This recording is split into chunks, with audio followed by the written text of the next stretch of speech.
ഇതാണ് ഡബ്ലിൻ സൂവിലേക്കുള്ള വഴി. ഇത് കണ്ടോ, നമുക്ക് കാണാം കുറേ പേര് വന്നും പോയിക്കൊണ്ടിരിക്കുന്നു. ഇപ്പം ഈ പിള്ളേരെല്ലാം ഹോളിഡേയ്സ് അല്ലേ ഇവിടെ, അപ്പോൾ എല്ലാവരും എൻജോയ് ചെയ്യാനായിട്ട് ഫാമിലി ആയിട്ട് ഇറങ്ങിയേക്കുക. നമുക്കും കാണാം. സൂവിൻ്റെ ഫ്രണ്ടിൽ തന്നെ കുറേ ഷോപ്പുകളുണ്ടായിരുന്നു. ആ ഷോപ്പിൻ്റെയൊക്കെ ഫ്രണ്ടിലിങ്ങനെ ചില്ലിൻ്റെ ഉള്ളിൽ കുറേ ബുക്കുകളും ആനിമൽസിൻ്റെ ബുക്കുകളും പിന്നെ ആനിമൽസിൻ്റെ ടോയ്സും അങ്ങനെയെല്ലാം നിരത്തി വെച്ചേക്കുമായിരുന്നു. പിന്നെ അതിൻ്റെ പുറത്ത് ദേ കണ്ടോ കുറേ ഷോപ്പുകളിൽ അതിൽ മൊത്തം ആനിമൽസിൻ്റെ ടോയ്സ് കേട്ടോ. എന്ത് രസം കാണാൻ, ഭയങ്കര അങ്ങനെ ഞങ്ങൾ ഡബ്ലിൻ സൂവിൻ്റെ ഉള്ളിൽ പ്രവേശിച്ചു. 68 യൂറോയായിരുന്നു കേട്ടോ ഒരു ഫാമിലി ടിക്കറ്റിന്, 2 അഡൽട്ട്സും 2 ചിൽഡ്രനും. ഫാമിലി ടിക്കറ്റാണെന്നാണ് അവർ പറഞ്ഞത്. ഏറ്റവും കുറഞ്ഞ നിരക്ക് 68 യൂറോ. പിന്നെ അത് അവിടെ ഇങ്ങനെ ഓരോ സൈഡിലായിട്ടും പോകാനുള്ള ഡയറക്ഷൻസ് ഒക്കെ എഴുതി വെച്ചിട്ടുണ്ടായിരുന്നു. അപ്പം ഞങ്ങളത് നോക്കി ഏത് സൈഡിലായിട്ടാണ് പോകേണ്ടതെന്ന് തീരുമാനിച്ച്. കണ്ടോ, ഞങ്ങൾ ഉള്ളിലേക്ക് കടന്നപ്പോൾ ഞങ്ങൾക്ക് മനസ്സിലായി ഇതൊരു കാടിൻ്റെ ഉള്ളിൽ കൂടെ പോകുന്ന ഒരു ഫീലിങ്സ് ആണെന്ന്. ഇഷ്ടംപോലെ ആൾക്കാർ കുഞ്ഞു പിള്ളേരെയും കൊണ്ട് സ്ട്രോളറിൽ വരെ വരുന്നുണ്ട്. അപ്പോൾ ഇത് നല്ലൊരു അട്രാക്റ്റീവ് പ്ലേസ് ആയിരിക്കാം, അതുകൊണ്ടായിരിക്കുമല്ലോ. പിന്നെ നോക്ക്, ഇഷ്ടംപോലെ അരുവികളും തോടുകളും എല്ലാം ഉണ്ട് ഇവിടെ. അപ്പോൾ ഇഷ്ടംപോലെ പക്ഷികളും കാണണമല്ലോ. പിന്നെ ദേ കാടുകളും മരങ്ങളും എല്ലാം കൊണ്ട് തിങ്ങി നിറഞ്ഞു. പിന്നെ ഒരു സണ്ണി ഡേ ആയതുകൊണ്ടും നടക്കാനുമൊക്കെ നല്ല രസമായിരുന്നു. തണുപ്പുമില്ല, അത്യാവശ്യം ചൂടും, നമുക്ക് പറ്റിയ കാലാവസ്ഥയായിരുന്നു. അപ്പോൾ ഇതേ പിള്ളേരൊക്കെ സ്ട്രോങ് ആയിട്ട് നടക്കുന്നുണ്ട്. ഞങ്ങളങ്ങനെ ഇതിന് എന്തെല്ലാം കാണാൻ പറ്റും എന്നുള്ള ക്യൂരിയോസിറ്റിയിൽ ഫ്രണ്ടിലേക്ക് പോവുക. അപ്പം ലീഡ് ചെയ്ത് ഫ്രണ്ടിലുണ്ട്, മക്കൾ 2 പേരും പുറകെ ഉണ്ട്. അപ്പോൾ ഇത് എന്തായാലും നല്ലൊരു എൻജോയ് ചെയ്യാൻ പറ്റിയ ഡേ ആണെന്ന് നമുക്ക് പ്രതീക്ഷിക്കാം. നമുക്ക് നോക്കാം ഇനി ഫ്രണ്ടിലേക്ക് എന്തെല്ലാം കാണാൻ പറ്റുമെന്ന്. അങ്ങനെ ഞങ്ങൾ ഫ്രണ്ടിലേക്ക് പോകുമ്പോൾ ഉണ്ടല്ലോ, ഞങ്ങൾ ആദ്യത്തെ മൃഗത്തിനെ കണ്ടിട്ടൊരു പന്നിയെ പോലെയൊക്കെ ഉണ്ട്. ഒരു കാട്ടുപന്നിയാണെന്ന് തോന്നുന്നു. പിന്നെ അവിടെ എല്ലാത്തിൻ്റെയും ഡിസ്ക്രിപ്ഷനൊക്കെ എഴുതി വെച്ചിട്ടുണ്ട് കേട്ടോ. ഞാനൊന്നും തപ്പിയിട്ട് ഇതിൻ്റെ ഡിസ്ക്രിപ്ഷൻ കാണാനില്ലായിരുന്നു. അപ്പം എന്താണെന്ന് കറക്റ്റായിട്ട് അറിയില്ല. പിന്നെ ഞങ്ങൾ ഫ്രണ്ടിലേക്ക് പോയപ്പോൾ ഉണ്ടല്ലോ, ഒരു ചില്ലിൻ്റെ ഉള്ളിൽ കൂടെ നോക്കിയാൽ ഒരു കാടിൻ്റെ ഉള്ളിൽ പാറക്കെട്ടിൻ്റെ ഉള്ളിൽ കുറേ പക്ഷികൾ ഇരിക്കുന്നത് കാണാമായിരുന്നു. അപ്പം എല്ലാവരും നല്ല കൗതുകത്തോട് കൂടിയത് നോക്കി. കറുത്ത പക്ഷികളാട്ടോ. ഇതിൻ്റെ പേരൊന്നും ഞങ്ങൾക്ക് ആർക്കും അറിയില്ല. പിന്നെ അവിടെ എന്തോ ഒരു ഡിസ്ക്രിപ്ഷൻ എഴുതി വെച്ചിട്ടുണ്ടായിരുന്നു. ഇതായിരുന്നു അതിൻ്റെ ഡിസ്ക്രിപ്ഷൻ. വാൾഡ്രാപ്പ് ഐബിസ് എന്നാട്ടോ എഴുതിയേക്കുന്നത്. മൊറോക്കയിലും ടർക്കിയിലും സിറിയയിലും ഒക്കെ കാണുന്ന ബേർഡ്സ് ആണെന്നാണ് എഴുതിയേക്കുന്നത് അതിൽ.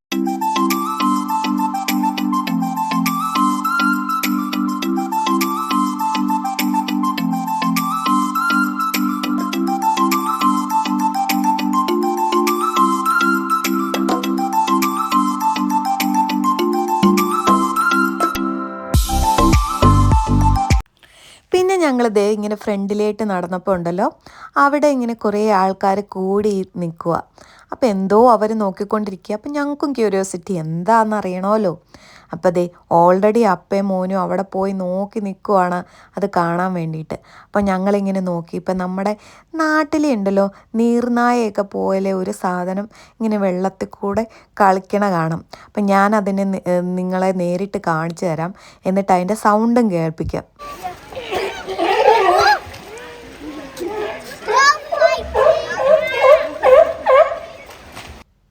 പിന്നെ അതിനെ നമുക്കുണ്ടല്ലോ ഈ താഴെ ചെന്നിട്ടുണ്ടെങ്കിൽ ഈ ഒരു ചില്ല് വഴി കാണാം. അപ്പം പിള്ളേരൊക്കെ ഇതേ നല്ല ക്യൂരിയോസിറ്റിയോടുകൂടി അതിൻ്റെ ചില്ല് വഴി അതിനെ നോക്കി നിന്ന് ആസ്വദിക്കുക കേട്ടോ. അപ്പം ഞങ്ങൾക്ക് അതെന്താണെന്ന് അറിയണമായിരുന്നു. നോക്കിയപ്പോൾ ഇതേ കാലിഫോർണിയ സീ ലയണാണത്. പിന്നെ ഞങ്ങൾ പോയത് ഏഷ്യൻ ലയണിനെ കാണാനാട്ടോ. ഇത് നമ്മുടെ ഇന്ത്യയിൽ ഗുജറാത്തിലൊക്കെ കാണുന്നത് ഒത്തിരി റെയറായിട്ടേ ഉള്ളൂ എന്നാണ് പറയണേ. ഞങ്ങൾ നോക്കിയിട്ട് ലയണിനെ ഒന്നും കാണാനില്ല. പിന്നെ സൂക്ഷിച്ച് നോക്കിക്കഴിഞ്ഞപ്പോൾ ആ ഇലകൾക്ക് ഇടയിലായിട്ട് ലയൺ ഇങ്ങനെ പതുങ്ങിയിരിക്കുക.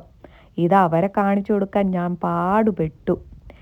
പിന്നെ 2 പേരും പിന്നെ ഈ കണ്ണിമ വെട്ടാതെ അതിലേട്ട് തന്നെ നോക്കിക്കൊണ്ടിരിക്കുക ലയൺ എന്താ ചെയ്യുന്നേന്ന്.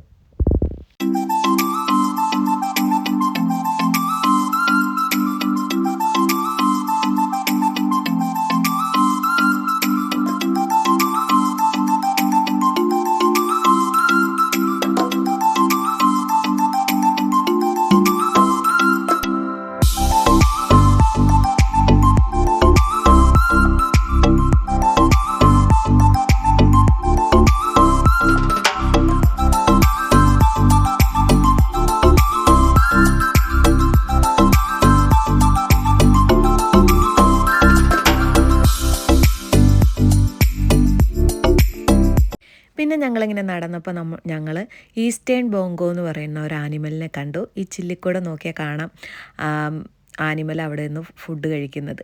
പിന്നെ ദേ കണ്ടോ, ആ സെയിം ആനിമൽ തന്നെ ഒരു വേലിക്കുള്ളിൽ ഇങ്ങനെ അവരിങ്ങനെ വേലി കെട്ടി മൊത്തം ഇട്ടേക്കുക. ഇത് ഒക്കാപ്പി എന്ന് പറയുന്ന ഒരു ആനിമലാട്ടോ. ഇത് അവിടെ എഴുതി വെച്ചിട്ടുണ്ട് ഒക്കാപ്പി ആൻഡ് അഡാപ്റ്റേഷൻസ് എന്നൊക്കെ പറഞ്ഞു. പിന്നെ ഞങ്ങളിതേ ഇങ്ങനെ ഫ്രണ്ടിലേക്ക് പോയപ്പോൾ പന്നീനെ പോലെയുള്ള കുറേ മൃഗങ്ങളെയൊക്കെ കണ്ടു കേട്ടോ. അത് കഴിഞ്ഞതേ ടോർട്ടോയ്സ് അവിടെ എഴുതി വെച്ചിട്ടുണ്ട്. അത് ആഫ്രിക്കൻ ടോർട്ടോയ്സ് ആണ് അവിടെ എഴുതി വെച്ചിട്ടുണ്ട്. അത് കഴിഞ്ഞിട്ട് പിന്നെ പോയപ്പോൾ ദേ മങ്കീസിനെ കണ്ടു. അതിൻ്റെ ഇടയിലൊക്കെ കയറി നിന്നാട്ടോ മങ്കീസിനെ. ഞങ്ങൾ പിന്നെ ദേ ഇവിടെ നിന്ന് ഒരു ഐസ്ക്രീമൊക്കെ അങ്ങ് മേടിച്ച് കഴിച്ചു കേട്ടോ. പിള്ളേരൊക്കെ ഹാപ്പിയായി. പിന്നെ ഞങ്ങൾ പോയപ്പോൾ കണ്ടത് ഗറില്ലയാണ്. ഒരു 3-4 ഗറില്ല ഉണ്ടായിരുന്നു അതിൻ്റെ ഉള്ളിൽ. അത് പിള്ളേരാണെങ്കിൽ ചില്ലിക്കൂടെ അതെങ്ങനെയാണ് നടക്കുന്നത്, അതെങ്ങനെയാണ് ഭക്ഷണം കഴിക്കുന്നത്, ഇങ്ങനെ എത്ര എണ്ണം ഉണ്ട്, ഇതെല്ലാം അതിൽ കൂടെ നോക്കിക്കൊണ്ടിരിക്കുമായിരുന്നു. അവരൊത്തിരി എക്സൈറ്റഡ് ആയിരുന്നു അതിനെയൊക്കെ കണ്ടു കഴിഞ്ഞപ്പോൾ. അവരുടെ ആ മൃഗങ്ങളുടെയൊക്കെ ഓരോ മൂവ്മെൻറ്റും കാണാൻ പിള്ളേരൊക്കെ ഇങ്ങനെ കൗതുകത്തോടെ നോക്കിക്കൊണ്ടിരുന്നു. ഇതെല്ലാം അവർ ഈ ടി വിയിലും ടെക്സ്റ്റ് ബുക്കിലും ഒക്കെ കണ്ടിട്ടല്ലേ ഉള്ളൂ. ഇപ്പം നേരിട്ട് കണ്ടപ്പോൾ അവർക്ക് ഒത്തിരി ഹാപ്പിയായി. പിന്നെ അത് ഏത് തരത്തിലുള്ള ഗറില്ലയാണെന്നും അതിൻ്റെ എക്സ്പ്ലനേഷനൊക്കെ അവിടെ എഴുതി വെച്ചിട്ടുണ്ടായിരുന്നു കേട്ടോ. പിന്നെ ഞങ്ങൾ അവിടെ നിന്ന് നടന്നങ്ങ് പോയി.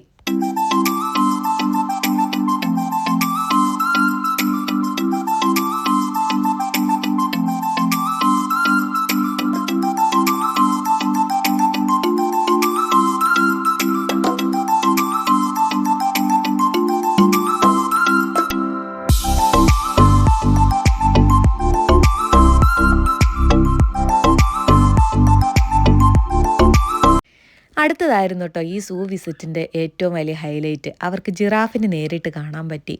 വന്നപ്പോൾ തൊട്ട് ജുവലും ജെയ്ഡനും ജിറാഫ് ഉണ്ടോ എലിഫൻ്റ് ഉണ്ടോ ഇതൊക്കെ ചോദിച്ചുകൊണ്ടിരിക്കുമായിരുന്നു. ജിറാഫിനെ കണ്ടു കഴിഞ്ഞപ്പോൾ അവരൊത്തിരി ഹാപ്പിയായി. അവിടെ ജിറാഫും സീബ്രയും പിന്നെ വേറെ ഏതോ ഒരു മൃഗമൊക്കെ ഉണ്ടായിരുന്നു.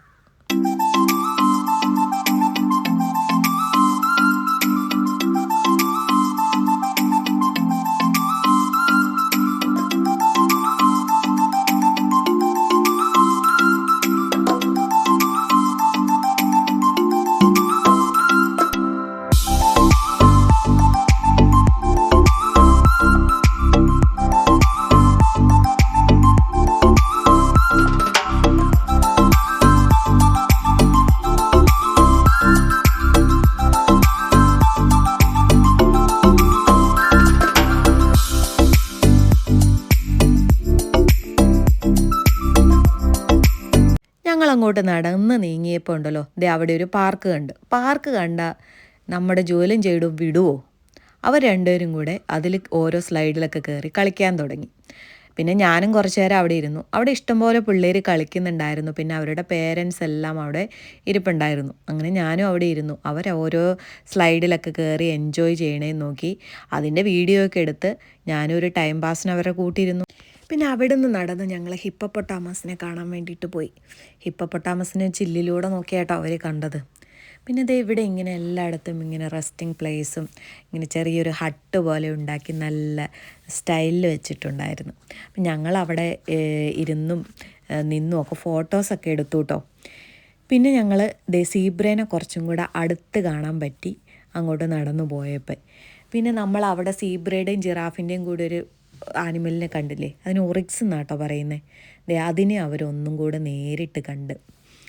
അതവിടെ എന്തോ വെള്ളം കുടിച്ചുകൊണ്ടിരിക്കുകയായിരുന്നു.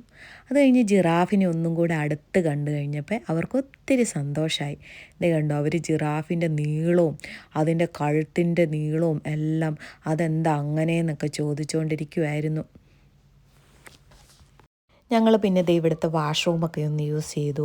പിന്നെ ഇവിടെ കഫീറ്റേരിയയും ജ്യൂസ് കടയൊക്കെ ഉണ്ടായിരുന്നു. അവിടുന്ന് ഓരോ ജ്യൂസും ഓരോ കൊക്കക്കോളയൊക്കെ മേടിച്ച് കുടിച്ച് ഞങ്ങളിങ്ങനെ പ്രകൃതി സൗന്ദര്യമൊക്കെ ആസ്വദിച്ച് ഫ്രണ്ടിലേക്ക് നടന്നു. കൂടെ കുറച്ചും കൂടെ ആനിമൽസിനെയൊക്കെ കണ്ടു കേട്ടോ. പിന്നെ നമ്മുടെ ജുവലിനും ജെയ്തുവിനും ഒക്കെ ആനയെ കാണണം, എലിഫൻ്റ് എവിടെയാന്ന് വന്നപ്പോൾ തൊട്ട് ചോദ്യമായിരുന്നു. അപ്പോൾ ഞങ്ങളിങ്ങനെ നടന്ന് പോയപ്പോൾ അവിടെ എലിഫൻറ്റിൻ്റെ പടമൊക്കെ വെച്ചിട്ടുണ്ടായിരുന്നു. അപ്പോൾ എലിഫൻറ്റിനെ കാണാൻ പറ്റും എന്നുള്ള വിശ്വാസത്തിൽ ഇങ്ങനെ ഫ്രണ്ടിലേക്ക് പോയി. പക്ഷേ എന്ത് ചെയ്യാം, ഞങ്ങൾക്ക് എലിഫൻറ്റിനെ കാണാൻ പറ്റില്ല. എന്താണെന്നറിയില്ല, അവിടെ അവർ എലിഫൻറ്റിനെ കൂട്ടിക്കയറ്റിയിട്ടേക്കുവാണോ അതെയോ ഇപ്പോൾ എലിഫൻറ്റ് ഇല്ലാത്തതാണോ ഇതൊന്നും ഞങ്ങൾക്ക് അറിയില്ല കേട്ടോ. പക്ഷെ കാണാൻ പറ്റിയില്ല. എന്തായാലും അവർ ഒത്തിരി ഡിസപ്പോയിൻറ്റഡ് ആയിരുന്നു അത് കാരണം.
ഞങ്ങൾ എക്സിറ്റിൻ്റെ അവിടെ എത്തിയിട്ടോ. പക്ഷെ ഞങ്ങൾക്ക് വീട്ടിൽ പോകാൻ തോന്നണില്ല. അപ്പോൾ ഞങ്ങൾ അവിടെ കുറച്ച് നേരം ഇരുന്ന് റെസ്റ്റൊക്കെ എടുത്ത് അത് കഴിഞ്ഞ് പിന്നെയും ആനിമൽസിനെ കാണാൻ പോയി. അപ്പോൾ ഇതേ മങ്കീസിനെ ഞങ്ങൾ കണ്ടു. കാട്ടിലൂടെയും മരത്തിലൂടെയൊക്കെ ഓടിച്ചാടി നടക്കണം മങ്കീസ്. അത് കഴിഞ്ഞ് പിന്നെ ടൈഗറിനെ കാണാൻ പോയി. കണ്ടോ, ഇപ്പോൾ വീട്ടിൽ പോയായിരുന്നെങ്കിൽ ടൈഗർ കാണാൻ പറ്റുമോ? ഞാൻ ഇപ്പോൾ വിളിച്ചുകൊണ്ട് വന്നോണ്ടല്ലേ കണ്ടേ.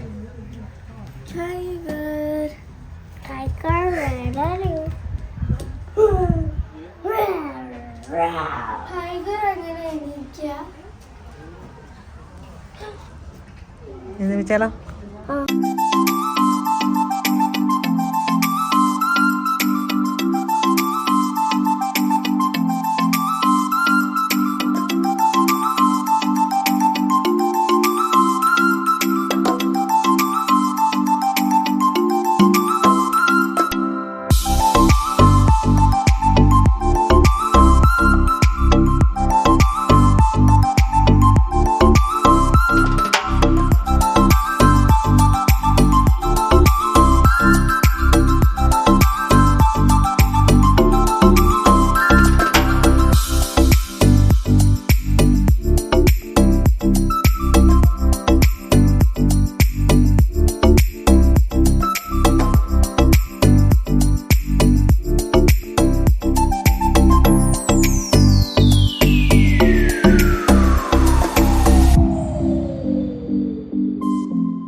കണ്ടതുണ്ടല്ലോ, ഞങ്ങൾ അവിടെ നിന്ന് എക്സിറ്റ് അടിച്ച് പുറത്തിറങ്ങി കഴിഞ്ഞപ്പോൾ ഈ പുറത്തുള്ള ഷോപ്പുകളാണ് ഇഷ്ടംപോലെ ആനിമൽസിൻ്റെ ടോയ്സും കാര്യങ്ങളും എല്ലാം വെച്ച് നല്ല കളർഫുള്ളായിട്ടുള്ള ഷോപ്സ്. അപ്പം ഞാൻ ജോലിനോടും ജെയ്ഡുവിനോടും പറഞ്ഞു എന്തെങ്കിലുമൊക്കെ വാങ്ങിക്കോളാൻ. അപ്പോൾ അവരിങ്ങനെ പരതി നടക്കും കേട്ടോ എന്താ വാങ്ങണ്ടേന്ന് അറിയാൻ വേണ്ടിയിട്ട്. അപ്പോൾ ലാസ്റ്റ് ഒരു ടൈഗർ കപ്പ്, ഒരു ഒക്ടോപ്പസ്, ഒരു തോക്കൊക്കെ വാങ്ങി.